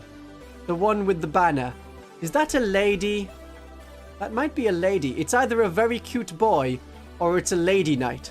Either way, I'm okay with it. Admech bring the high ground with them when they fight. I don't know, I think Pegasi is just a colloquial thing. Everyone says Pegasi, but maybe officially it's Pegasuses. It doesn't matter. Use either. No one cares.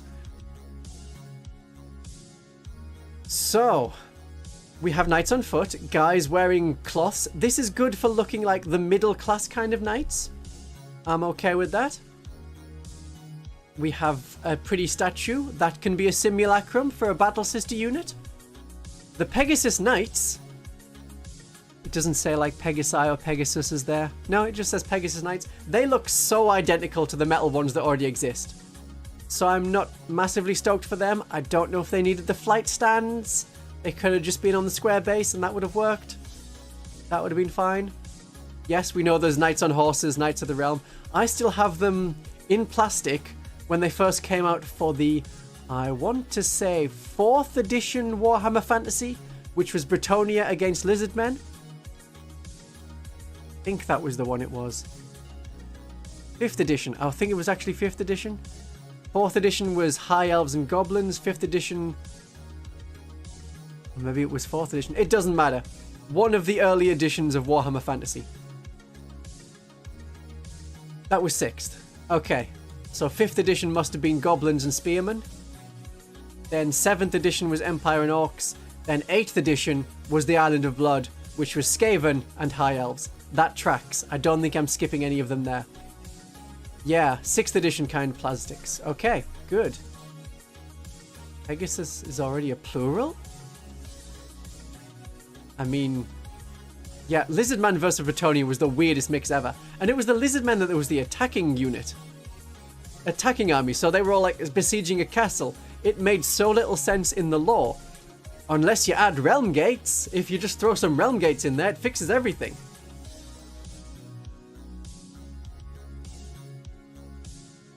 Then we can get every unit, every army, every faction, everywhere.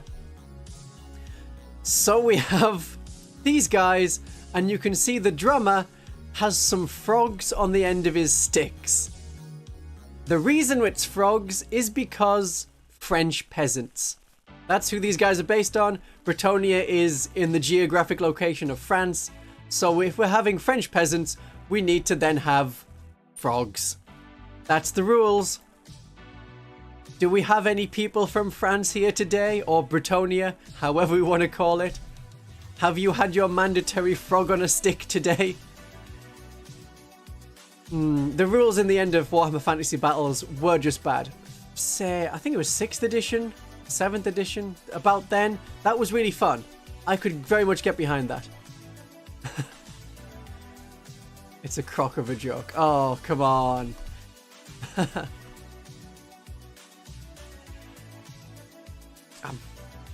Yeah, 8th edition was just awful. It was so horde focused, but hordes were bad. 6th edition I really liked. I think 6th edition was the best one. And whenever people go back to playing Warhammer Fantasy, they tend to pick up 6th edition. When I was talking about all of the templates and things and the tables, the table I showed off, I'm pretty sure it was Warhammer Fantasy Battles 6th edition. Yes, so it's France. Bretonia is France with also the Knights of the Realm from King Arthur. That sort of stuff. So it's that on top of France. Yeah. So we need some Necron Doom Scythes in here for the croissants. We need some guys on stilts. And then we need, I don't know what else. Cheese. Probably some cheese. Now, if you look at the peasants or the men-at-arms and then the peasant bowmen, you'll see that you have exactly the same command squad there. So that's going to be a separate sprue. The command squad sprue. And then whether you buy one or the other, that's where it goes with. They come in units of 32, it says. You'll be able to build a unit of 32 archers. That's a lot of archers. And this looks to be a unit of 18? Unless they've skipped 2 people from the back rank. Maybe. No, surely they haven't. No, that's a squad of 18. So it's always like a squad of 16. That's how they used to do it. They were sold because of how blisters work. I can't remember how they end up as... But it always was. Bretonian men-at-arms. Bretonian archers. They come in squads of 16. That is your minimum unit size. And it was on, for that edition, which I think was 6th edition, a unit is 4 wide by 4 deep. A nice square. Then they changed it up to be, okay, it's a unit of 20, and it's 5 by 4. Whichever. Here she is, the handmaiden of the lady.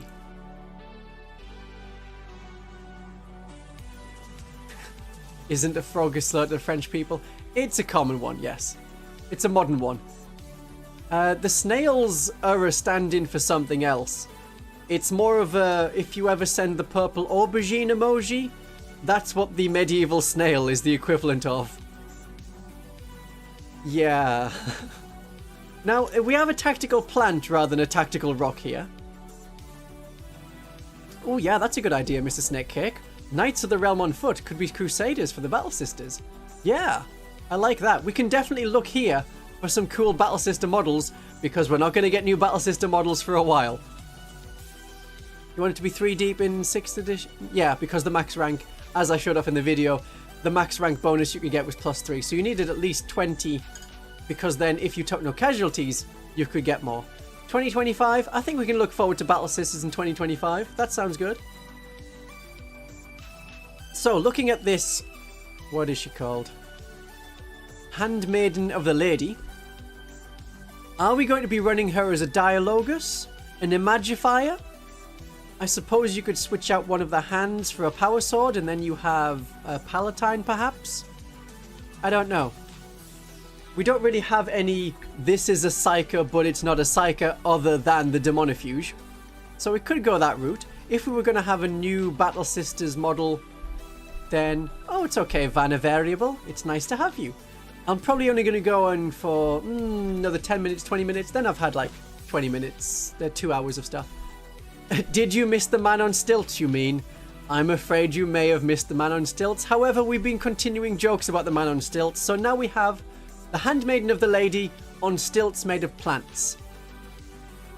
It's a resin model. So they're trying to actually branch out properly into the resin stuff. Yes, this is going to be Mary Poppins the model. Alternatively, I'm thinking Dialogus. Dialogus may be the way to go. Hospitaller couldn't be too bad. That could work. Either way. We can have some battle system models out with that.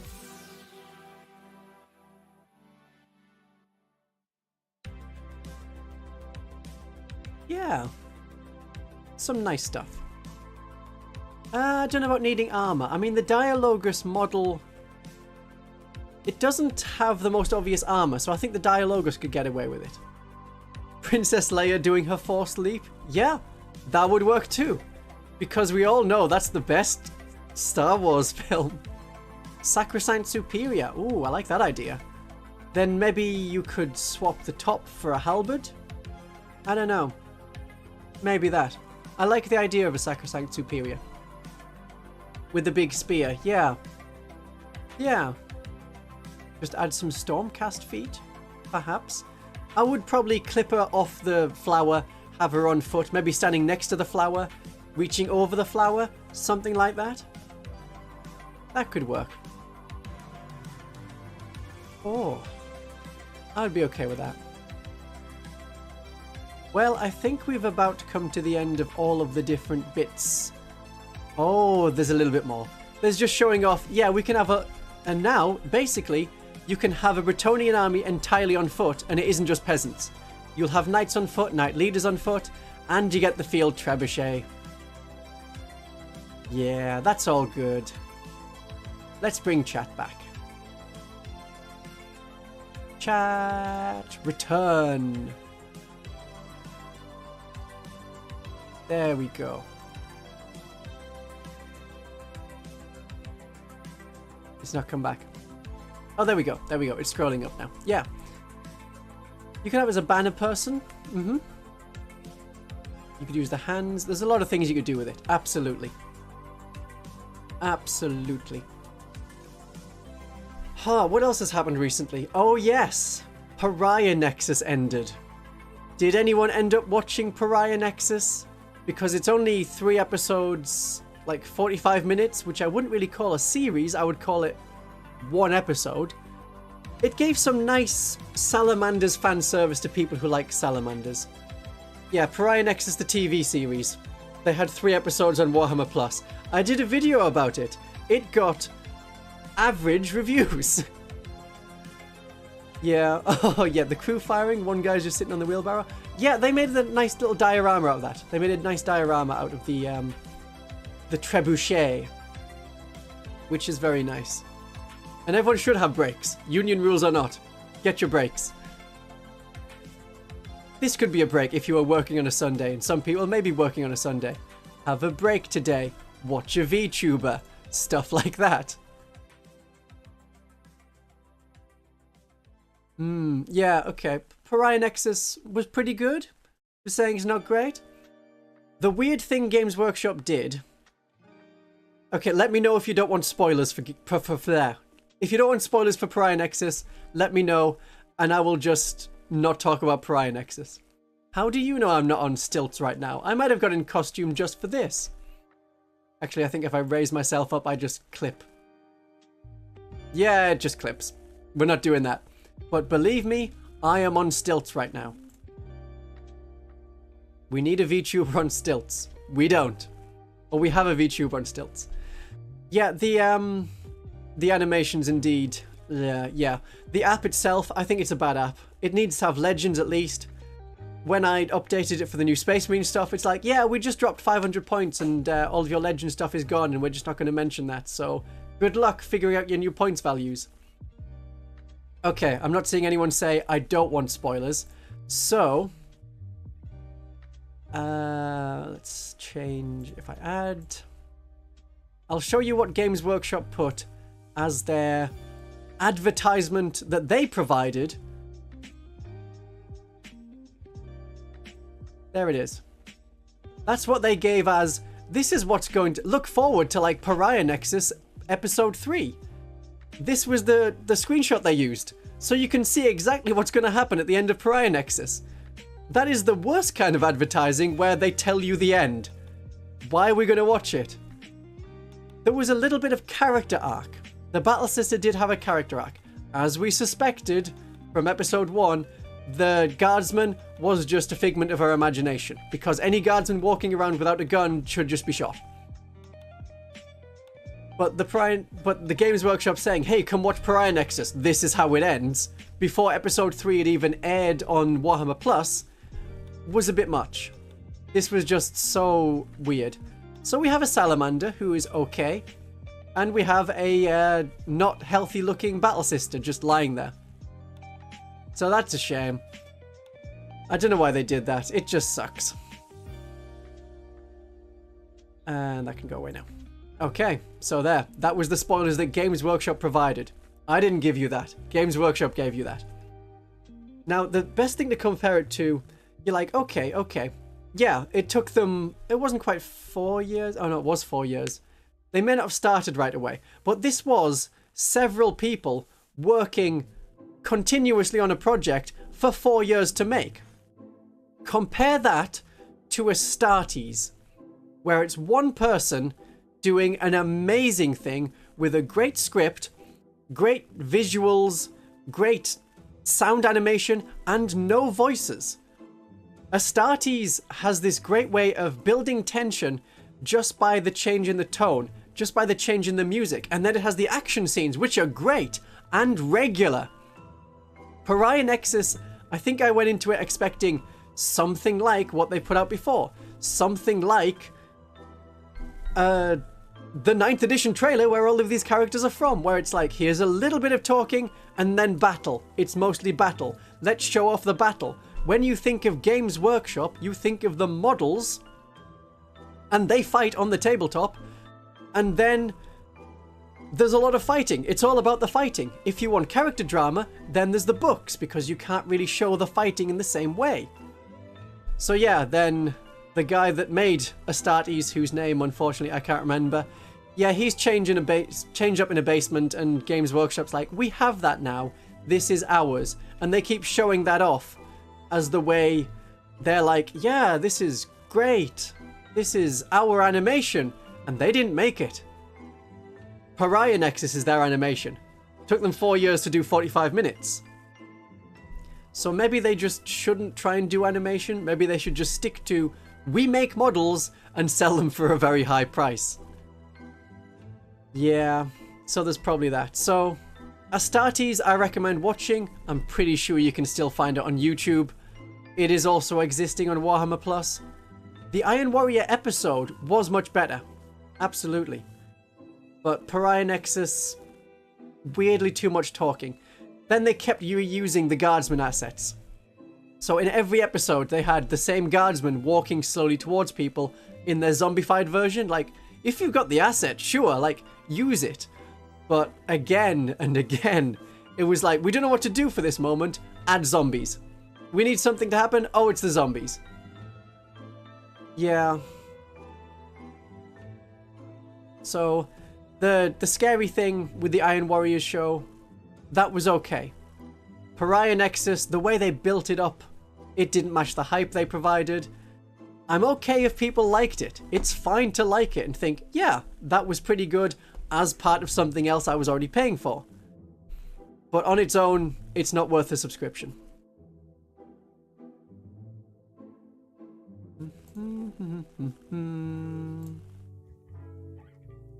There we go. Getting these weird messages, just getting rid of them. So Pariah Nexus, it's whatever.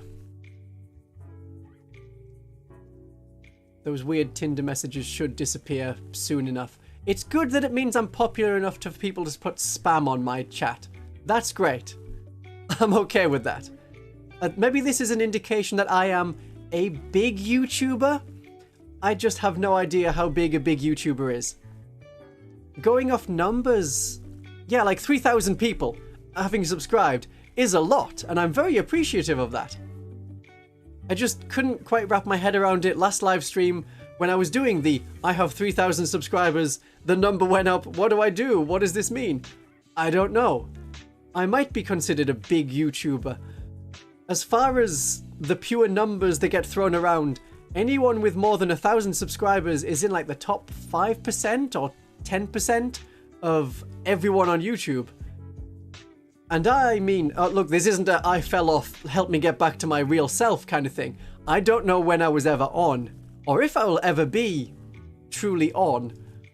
I mean, from tips and the tiny bit of money that YouTube gives me, I was able to get enough money to like feed myself for last month. The number that went into my account and the number that went out of my account, the number that went in was higher, and I am very appreciative of the number of tips that people have given me. So when it has just up above, this is for the bat food, it's my food. Oh yeah, exactly as Mr. Snake Cake says. Yeah, we don't know how many of those accounts actually have 0 videos and doing nothing. So absolutely. The taxman has the info. Yeah, the taxman will know.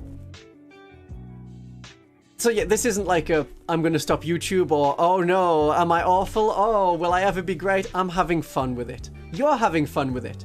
People keep coming into the chat, as we've seen today, and saying, I really like your videos. These were fun. Thanks for making them. And that's really great. I appreciate that. Yeah. And again, thanks to everyone who's given me a tip today, because that lets me eat food. I very much like eating the food. Yeah. So, this was the live stream all about the Warhammer Day reveals, which was one of the streams that Games Workshop has ever produced. It wasn't something that made me like, oh, I've got to drop everything and make a video about this right this second. It was a reveal. They should have done, as it was mentioned before, something like, here's a load of models from like the early days that you can now print on demand. Something like that would have been nice. Get some stilts. That's what I should make my next thing for. So if I can reach the last £24 needed for this bat food in October. Yeah, this is going to be the end of the stream anyway. So, my darlings, my viewers, thank you very much for turning up. I hope you've had a good stream today. I'm always going to be making more videos, so please watch them and enjoy them, which is my intention. If you want to put comments on from the VOD gang, if you joined late, hello VOD gang. And if you have, I don't know, any other thoughts, comments, put them there. I'll now show off one new thing that I don't think I've shown off before, and that is my ending screen. So I hope you all have a wonderful Sunday with this, a reveal, one of them of all time. Have a great day.